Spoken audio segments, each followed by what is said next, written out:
పిల్లలు. లక్ష్మి గారు నిజంగా మీరు ఇందాక ఒక మాట అన్నారు, తినడం తాగడం సెక్స్ ఇవన్నీ ఒకే చోట దొరుకుతున్నప్పుడు వీళ్ళకి ఇంకా బయట ప్రపంచంతో పనేంటి అని అన్నారు. నిజమే కదా, ఏంటి నేటి యూత్ ఈ మూడింటిని ఇక్కడే ఒకే చోట చూసుకుంటూ ఇలాంటి ఈజీ మనీ డ్రగ్స్ అని వాటి దారిలో వెళ్ళిపోతున్నారా అని కొంచెం భయం కూడా అదే వేస్తున్నట్టు. భయం వేస్తుంది. బికాస్ ఆఫ్ ఏంటంటే వీళ్ళకి ఫ్రెండ్స్ ఉండరు, వీళ్ళు మూవీస్ కి వెళ్ళరు, వీళ్ళు అవుటింగ్ వెళ్ళరు, వీళ్ళు ఎక్కడికి వెళ్తే ఎక్కడో ఒక చోట వెళ్ళిపోయి ట్రిప్స్ అని వెళ్ళిపోయి వీళ్ళు ఉంటారు. కానీ ఇలాంటి వాళ్ళు ఏంటంటే ఎక్కువ సోషలైజేషన్ కూడా ఉండదు వీళ్ళకి. ఎందుకంటే వీళ్ళు ఛానల్ వీళ్ళు పోతుంటారు, వీళ్ళు మాత్రమే ఉంటారు. ఒకప్పుడు ఇలాంటి వాళ్ళని హిప్పీస్ అనేవారు. ఒకసారి ఒక బుక్ చదివితే హిప్పీస్ కింద డ్రగ్స్ తీసుకునే వాళ్ళని అప్పట్లో హిప్పీస్ అనేవి. హిప్పీ అంటే ఏంటంటే అంటే ఒక ట్రావెలర్ అని మనకు వస్తుంది. కానీ ఒక ట్రావెలర్ ఒక ఊరు నుంచి ఒక ఊరు నుంచి అంటారంటే అందులో ఏముంటది అంటే వీళ్ళు తాగి మత్తు పదార్థాలు తీసుకొని అంటే ఎటు పడితే అటు పోయే వాళ్ళని కూడా అలా అనేవారు. సో అప్పుడు కూడా ఉన్నారు, కానీ అప్పుడు ఎక్కడో వేస్తే ఒకళ్ళు దొరికేవారు. ఇప్పుడు ఏం చేస్తున్నారంటే ఏ ఇంట్లో ఎవరున్నారో కూడా అర్థం కాని పరిస్థితి అయిపోయింది. సో ఇవాళ ఒకళ్ళ పిల్లోడి మీద మనం జాలి చూపిస్తున్నామంటే రేపు మనకేమైతుందని పరిస్థితి, భయంకరమైన పరిస్థితులు వచ్చేస్తాయి. ప్రతి పేరెంట్స్ కి ఏంటంటే ఒకప్పుడు డబ్బుల గురించి, లేకపోతే కారు కొనుక్కోవాలి, కష్టపడి ఇల్లు కొనుక్కోవాలి, లేకపోతే ఒక ఎసెట్స్ పెట్టుకోవాలని ఉండేది. ఇప్పుడు ఏంటంటే మా పిల్లల్ని ఒక 25 ఏళ్ళు పెంచేసి వాళ్ళని బయట పడేస్తే చాలరా దేవుడు అనే పరిస్థితులు వచ్చేసినాయి. అవి మన చేతిలో లేవు. ఎందుకంటే పిల్లలు కూడా చాలా సుఖాలకు అలవాటు పడిపోతున్నారు ఒకళ్ళని బట్టి ఒకళ్ళు అనేది. సో కొంచెం పేరెంటింగ్ కూడా అవసరమే. ప్రభుత్వాలు కూడా కొంచెం కాన్సన్ట్రేట్ చేయాలి. ఫుడ్ ఇన్స్పెక్షన్ లాగానే డ్రగ్ ఇన్స్పెక్షన్ కూడా చేస్తే బెటర్ అనిపిస్తుంది. యూత్ ఎక్కడ చేరుతున్నారు అక్కడ ఏంటంటే అప్పుడు ఒకప్పుడు థియేటర్స్ ఉండేవి, థియేటర్స్ కి వెళ్ళేవారు, ఎక్కడైనా అక్కడ కొంచెం ఉండేది.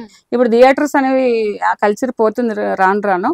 కానీ ఫుడ్స్ అనేవి ఎప్పుడు ఉండవలసినవి కాబట్టి ఈ food courts, restaurants, pubs, clubs దగ్గర ఎక్కువ రెక్కి చేస్తే కనుక చాలా వరకు కంట్రోల్ చేయొచ్చు అని అనిపిస్తూ ఉంటుంది. అది ఎంతవరకు కరెక్ట్ అనేది, ఎందుకంటే మనం చూసే ప్రతిదీ కూడా ఇప్పుడు చూడండి, ఇప్పుడు చూసిన 2 కేసులు కూడా ఫుడ్ సంబంధించినవి. సుబాని హోటల్ గానీ, వరలక్ష్మి హోటల్స్ గానీ ఫుడ్ సంబంధించి.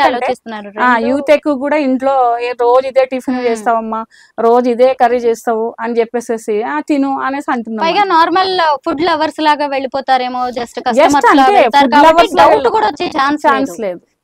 కాబట్టి హోటల్ మేనేజ్మెంట్ కూడా ఎవరు వస్తున్నారు, ఎవరు తింటున్నారు, ఎవరు చేస్తున్నారు అని వాళ్ళని కూడా అనలేము కదా. ఎవరి బిజినెస్ వాళ్ళు చేసుకుంటారు. కానీ ఏంటంటే ప్రభుత్వాలు కూడా సీఎం గారు అన్నట్టు ఏంటంటే ఇంకా కొంచెం స్పీడప్ చేసి ఎవ్రీడే కొంచెం ఇట్లా డ్రంక్ అండ్ డ్రైవ్ లాగానే డ్రగ్స్ టెస్ట్లు కూడా చేయడం, చెకప్స్ చేయడం చేస్తే కొంచెం వరకు నివారణ చేయొచ్చు. అది చెక్ పోస్టుల దగ్గర కూడా కొంచెం ఎక్కువ. లక్ష్మి గారు, మీరు మా లైవ్ షోకి వచ్చినప్పటి నుంచి కూడా, ఇందాక కూడా రాజ్ తరుణ్ లావణ్య రిలేషన్ మీద మనం ఒక లైవ్ షో చేసినప్పుడు కూడా అప్పటి నుంచి కూడా మీరు లివ్ ఇన్ రిలేషన్స్, ఈ సహజీవనం అనే దాన్ని తప్పు పడుతూనే ఉన్నారు.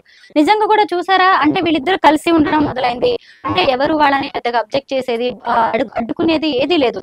అలా మొదలైన ఈ లివ్ ఇన్ రిలేషన్ అనేది మీరు చెప్పినట్టుగా మళ్ళీ డ్రగ్స్ దగ్గరకు వచ్చి అదే పెళ్లి అనే రిలేషన్ అయితే వాళ్ళు సొసైటీకి భయపడే వాళ్ళు, పిల్లలు ఉండేవాళ్ళు, ఇలాంటిది ఒక చైన్ ఉండేది కదా. ఇంకొక విషయం చెప్పనా, ఒక మ్యారిటల్ అంటే ఇద్దరు పర్సన్ ఒక ఇంట్లో ఉంటే వాళ్ళ బిహేవియర్, వాళ్ళ బాడీ లాంగ్వేజ్, వాళ్ళ లైఫ్ స్టైల్ కి ఇద్దరు రిలేషన్షిప్ ఉన్న వాళ్ళు ఇద్దరు ఒక ఇంట్లో ఉండే వాళ్ళకి ఎందుకంటే ఎప్పుడు ఒక ఇన్సెక్యూరిటీ ఫీలింగ్ ఉంటుంది, ఒక ఇన్ఫీరియారిటీ కాంప్లెక్స్ ఉంటుంది. మీరు చూడండి, ఎక్కువ ఎవరితోనూ కలవరు, వాళ్ళే వెళ్తారు, వాళ్ళే వస్తారు, వాళ్ళే చేస్తుంటారు. సైకోలు ఉంటారు కొంతమంది, వాళ్ళు ఏం చేస్తారంటే ఎక్కువ ఎవరితోటి మాట్లాడరు, ఎవరితోటి యాక్సెస్ పెంచుకోరు. ఎందుకంటే వాళ్ళకి తెలుసు వాళ్ళ సబ్ కాన్షియస్ పనిచేస్తూ ఉంటుంది. ఎందుకంటే మనం మాట్లాడితే మనం ఏంటో వాళ్ళకి తెలియకూడదు అనుకుని ఉంటారు. వీళ్ళు ఏంటంటే ఐసోలేటెడ్ గా ఉండడం వల్ల వీళ్ళ గురించి ఎవరు పక్క వాళ్ళు కూడా పట్టించుకోరు. సో దట్ వాళ్ళకి ఏదైనా అఫెన్స్ అయినా, వాళ్ళకి ఏదైనా అయినా కూడా, ఎందుకంటే చాలా మంది ఈవెన్ హస్బెండ్లు కూడా డ్రగ్స్ అలవాటు చేసిన వాళ్ళు ఆ వైఫ్లు కూడా బయటకు రారు. నా దగ్గర ఉన్నారు క్లయింట్స్, గాంజా అలవాటు చేసి అంతా చేస్తుంటే వాళ్ళు పిల్లలు పుట్టరని డాక్టర్ కూడా చెప్పడం జరిగింది 1 or 2 కేసెస్ లో.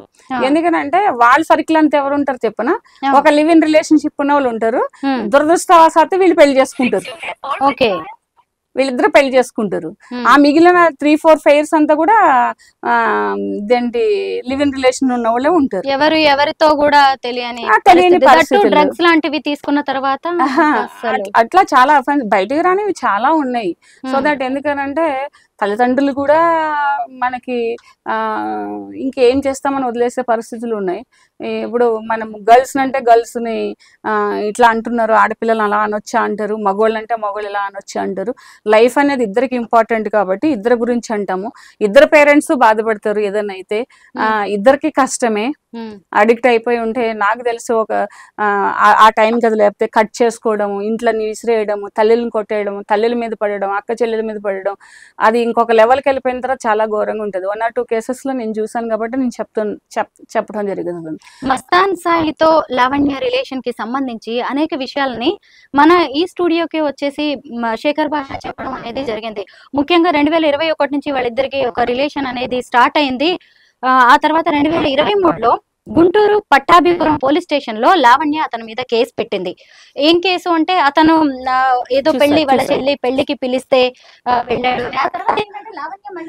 ఇప్పుడు ఎవరైనా కంప్లైంట్ గురించి కూడా మనం అడగడం జరిగినప్పుడు అసలు ఆ కంప్లైంట్ ఎవరైనా అర్థం చేసుకోవాల్సింది ఏంటంటే, కంప్లైంట్ రాయకుండా, మీరు అక్కడ లేకుండా, మీ స్టేట్మెంట్ లేకుండా పోలీసులకి ఏమి సరదా కాదు. పోలీసే 24 hours పని చేస్తారు, 24/7 పని చేస్తారు. పాపం వాళ్ళకి హాలిడేస్ ఉండవు. ఎవరైనా బాగోకపోతే కూడా పర్మిషన్ తీసుకుని వెళ్తారు. ఇన్ని రకాలుగా వర్క్ చేసే వాళ్ళు ఎవరంటే పోలీసే. కరెక్ట్. కానీ ఏంటంటే మనం పోలీసులను ఏంటంటే సరిగా చేయట్లేదు, సరిగా చూడట్లేదు, సరిగా పట్టించుకోవట్లేదు, లా అండ్ ఆర్డర్ కంట్రోల్ లేదనేసి ఊరికి ఈజీగా మనం కామెంట్ చేసేస్తాం. సో దట్ వీళ్ళేంటంటే వాళ్ళకేం అవసరం. ఇప్పుడు గుంటూరులో 100 హోటల్స్ ఉండొచ్చు. 100 హోటల్స్ లో ఎన్నో కొంతమంది దిగుతుంటారు, వెళ్తూ ఉంటారు. వీళ్ళు వెళ్ళిపోయి పిలిచేసి రాసిస్తారా? ఎవరి లైఫ్ వాళ్ళకి సెక్యూర్ కాదా? వాళ్ళు ఎంతో కష్టపడి ఒక ఉద్యోగం తెచ్చుకుంటారు. వాళ్ళు చేసే ప్రతి పని కూడా మా ఉద్యోగం, మా ఫ్యామిలీ, మా పిల్లలు, మా భవిష్యత్ అని ఉంటది కదా. లావణ్య ఎవరో తెలియకోకుండా లావణ్య పేరు మీద కంప్లైంట్ రాసేసి లావణ్య పేరు మీద case register, complaint defective complaint కింద కేసు తీసేసుకుని లావణ్య పేరు మీద కేసు బుక్ చేసి మస్తాన్ సాయి ఎవరో తెచ్చుకోకుండా అరెస్ట్ చేసేస్తారా? మనం వింటున్నాము, చెప్తున్నారు అంతే తప్పిస్తే నా సంతకం లేనన్నప్పుడు పోలీసుల మీద కేసు వేయాలి. ఎగ్నెస్ట్ ద పోలీస్, హైకోర్టులో ఆమె కేసు వేయాలి. నేను ఎవరో వాళ్ళకి తెలియదు, నేను ఎప్పుడు నగరంపాలెం పోలీస్ స్టేషన్ వెళ్ళలేదు, నేను ఎప్పుడు పోలీసులను పిలవలేదు, నేను ఎప్పుడు సిగ్నేచర్ పెట్టలేదు, నేను ఎప్పుడు కంప్లైంట్ రాయలేదు, నన్ను ఎందుకు ఇరికిచ్చారు అని చెప్పేసి ఈ రాష్ట్రాన్ని ప్రశ్నించే హక్కు, సుప్రీంకోర్టు వరకు వెళ్ళే హక్కు ఆమెకు ఉన్నది. ఎందుకు మీడియా ముందుకు వచ్చి ఆమె బాధపడడం? ఆమె అబ్సల్యూట్లీ ఆమె కరెక్ట్. ఆమె పెట్టకపోతే గనుక ఆ పోలీసు ఉద్యోగాలన్నీ సస్పెండ్ అవుతాయి. కరెక్ట్ ప్రాపర్ ఇన్వెస్టిగేషన్ లేదనేసి SHOకి ఇది అవుతుంది. మొత్తం పోలీస్ స్టేషన్ వాళ్ళు అందరూ ఇది ఉంటారు, వాళ్ళు సస్పెండ్ అవుతారు, వాళ్ళు ఉద్యోగాలు పోతాయి. ఇంతమంది కారకులు అయినప్పుడు నీ ఒక్క జీవితమే పాడు చేసుకోవడం ఎందుకు? అంతమంది జీవితం, అంతమంది ఉన్నారు నీ వెనకాల. వాళ్ళు తప్పు చేసినప్పుడు వాళ్ళ జీవితానికే పనిష్మెంట్ ఇవ్వాలి. నీ జీవితాన్ని ఎందుకు పనిష్మెంట్ చేసుకోవాలి నువ్వు? మస్తాన్ సాయి మీద నేను కంప్లైంట్ రాలేదు, మస్తాన్ సాయి మీద నేను అదేంటి కంప్లైంట్ ఇవ్వలేదు, ఆ సిగ్నేచర్ నాది కాదన్నప్పుడు FLC టెస్ట్కి పంపించండి.